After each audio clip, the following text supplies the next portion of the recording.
여러분들이 드디어 기다리고 기다리던 리플의 소송 관련해서 소식들이 들리기 시작했는데요. 오늘 영상 빠르게 시작해 보겠습니다. 최근 캘리포니아 법원에서 리플 관련 소송의 이 판결 수정 요청을 승인했다고 합니다. 내용을 살펴보면은 양측의 합의에 따라서 이 판결 및 집행유예를 조정하는 명령을 승인했다는 건데요. 최종 판결을 굳이 지연할 이유가 없다는 겁니다. 쉽게 말하면 질질 끌지 말고 빨리 합의하고 끝내라 이건데요. 아주 정확하게 맞는 말이죠. 근데 여기서 여러분들이 하나 체크를 잘 하셔야 되는 게 뭐냐면 이게 진짜 말도 안 되는 대박 호재인데 왜 이렇게 차트가 조용하냐 이거죠. 사실 이 소송은 리플과 SEC와의 소송과는 별개로 진행이 되고 있는 것입니다. 리플을 구매한 투자자들이 이 리플과 경영진을 상대로 등록되지 않은 증권이라 주장하면서 투자 손실에 대해서 책임을 묻는 소송이라고 합니다. 그리고 이 투자자들과 리플과의 소송에서 합의에 따라 조정하는 명령을 승인한 거죠. 이유 없는 상승도 이유 없는 하락도 없습니다, 여러분들. SEC와의 소송은 지난 분석에서 말씀드렸듯이 1월 15일까지가 SEC 항소 브리핑 기한인데요. 경우의 수는 두 가지를 봐야 될 것 같습니다. 추가적인 항소 브리핑을 하지 않는 것, 그리고 하더라도 기존의 입장을 그냥 재확인하는 것에 그치는 것. 어차피 항소 브리핑 이후에 5일만 있으면은 게리 겐슬러는 사임하기 때문에 굳이 소모전을 할 필요는 없다고 봅니다. 물론 항소 취하하는 경우의 수도 있을 텐데요. 이렇게까지는 하지 않을 것으로 보입니다. 그리고 SEC와 관련해서도 추가적인 소식은 있었는데요. 암호화폐에 대한 이 규제 권한을 SEC에서 상품선물거래위원회로 넘기는 것을 검토 중이라고 합니다. 저도 갑자기 이건 또 무슨 소리지 해서 자세하게 알아봤는데요.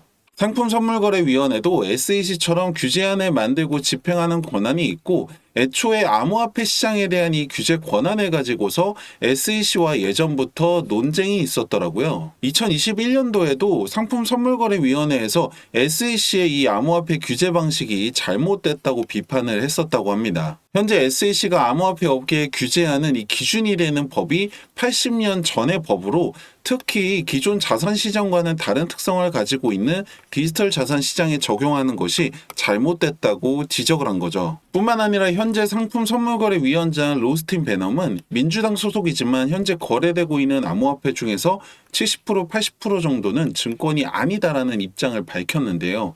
진작에 이 상품선물거래위원회에서 암호화폐 규제의 권한을 갖고 있었다면 어땠을까 하는 생각까지 들었는데요. 지난 일은 지난 일이고 이제 앞으로의 일을 살펴보면은 일단은 확정은 아닙니다. 그리고 상품선물거래위원장 자리 역시 트럼프 취임과 함께 교체될 것으로 보고 있기 때문에 일단은 상황은 지켜봐야 알겠지만 팩트는 일단 SEC보다는 상품선물거래위원회가 규제 강도가 더 낮다는 것입니다. 왜냐하면 둘은 비슷한 역할을 하지만 상품선물거래위원회는 기관 투자자들이 주도하기 때문에 리스크 관리가 더 잘 되고 있고 리스크 관리가 잘 된다는 건 그만큼 전체적인 규제 강도가 낮다고 볼 수 있기 때문이죠. 그리고 이렇게 되면 정말 좋은 것 중에 하나가 바로 SEC와의 소송 문제가 자연스럽게 해결이 되는 겁니다. 왜냐하면 SEC의 규제 권한 자체가 사라졌는데 소송을 진행한다는 것 자체가 말이 안 되는 거잖아요. 인선에 대해서는 12월 중순을 넘기지는 않을 것으로 보고 있고요. 자문위원회가 됐든 SEC든 상품선물거래위원회든 이번 기회에 좀 이 암호화폐 시장에 대한 정확한 기준과 가이드라인을 만든다면 안정적인 성장의 기반이 될 것으로 보고 있습니다. 차트는 소폭 상승한 모습인데요. 일단은 말씀드렸던 2,000원 전후로 횡보 구간을 만들 것으로 봐야 되고요. 다음 주 내지는 다다음 주에 이제 행정부 인선에 대한 소식이 들려오면 차트의 변동은 있겠지만 지난 몇 주간처럼 다이나믹한 변화는 없을 것 같습니다. 지금 여러분들 뭐 하루라도 빨리 뭐 4,000원, 만원 이렇게 바라고 계실 텐데요. 이게 그냥 마냥 좋은 일은 아닙니다, 여러분들. 왜냐면 생각을 잘 한번 해보셔야 되는 게 만약에 여러분들 원하는 대로 리플이 지금보다 10배가 올라서 2만 원이 됐다고 생각을 한번 해보세요. 그렇게 되면 만약에 여러분들 시드가 100만 원이라고 하면 1000만 원, 1000만 원이라고 하면 1억이 되는 건데 문제는 이제 그 다음부터입니다. 이걸 뭐 다 판다라고 해서 답이 있는 것도 아니고 안 팔고 4만 원, 6만 원, 8만 원, 10만 원 계속 기다리기만 할 거냐 이거죠.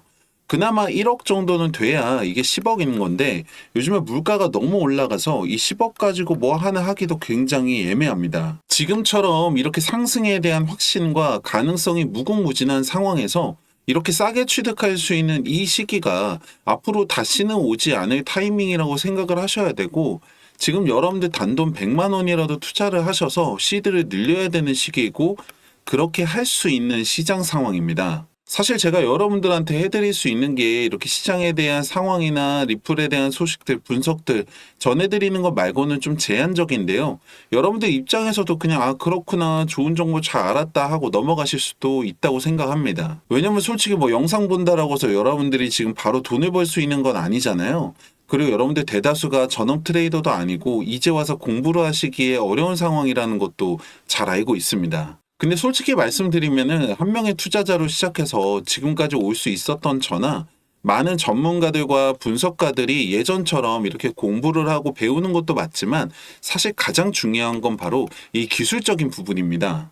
이게 무슨 말이냐면은 빅데이터부터 AI 인공지능까지 이러한 최첨단 기술들이 정말 상상 이상으로 발전해서 이제는 더 이상 사람이 이렇게 차트에 선 그어가면서 분석하는 시대는 끝났다고 합니다. 오죽하면 세력들조차도 이 기술적 지표를 가지고서 시장을 움직인다는 말이 나올 정도인데요. 제가 오늘은 여러분들이 정말 쉽게 따라할 수 있고 정말 높은 확률로 여러분들이 시드를 늘릴 수 있는 저만의 기술적 지표 하나를 공유해 드리려고 하는데요. 지금 보고 계시는 이 차트는 2주 전부터 바로 오늘까지의 리플 차트입니다. 가장 많은 분들이 이용하고 계시는 업비트의 차트인데요. 이 차트에다가 여러분들이 이 지표를 하나 더하시게 되면 이렇게 됩니다. 지금 뭐 작아서 잘 안 보이실 수도 있는데 캔들 위아래로 빨간색과 초록색 말풍선 같이 생긴 게 보이실 거예요. 이걸 조금만 더 크게 보면 이렇게 되는데요. 지금 초록색에는 바이, 사라는 신호죠. 빨간색에는 셀, 팔라는 신호인데요. 간단합니다. 이 바이에서 사서 이 셀에서 팔았다면 17%의 수익을 볼 수 있다는 거죠. 하나 더 보시면은 여기 바이에서 사서 셀에서 팔았다면 34%의 수익을 낼 수가 있습니다. 마지막으로 하나 더 보시면 여기 바이에서 사서 셀에서 팔았다면 36%의 수익을 만들 수가 있습니다.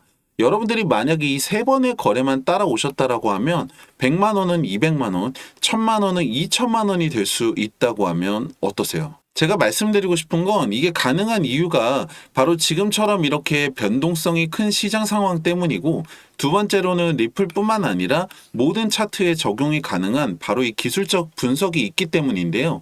이게 제 머릿속에서 나온 게 아니라 빅데이터와 AI 기술들을 적용해서 이 차트를 분석한 결과라는 거죠. 여러분들 시장은 언제 갑자기 변할지 모릅니다. 기다리기만 하실 게 아니라 거기에 여러분들 발맞춰 가시려면 우선 구독과 좋아요 한 번씩 누르셔서 가장 빠른 뉴스, 분석들 만나보시고 010-2296-1359번 지표라고 문자를 남겨주세요. 그럼 여러분들 정말 쉽게 따라하실 수 있는 이 기술적 지표와 함께 확률을 더 올릴 수 있는 세팅까지 알려드릴 텐데요. 아무것도 하지 않으면 아무 일도 일어나지 않습니다. 가만히 기다리고 있다고 돈이 따라오진 않잖아요. 010-2296-1359번 지표라고 문자 남기시고 여러분들 통장의 수익 여러분들 손으로 직접 만들어 보시기 바랍니다. 감사합니다.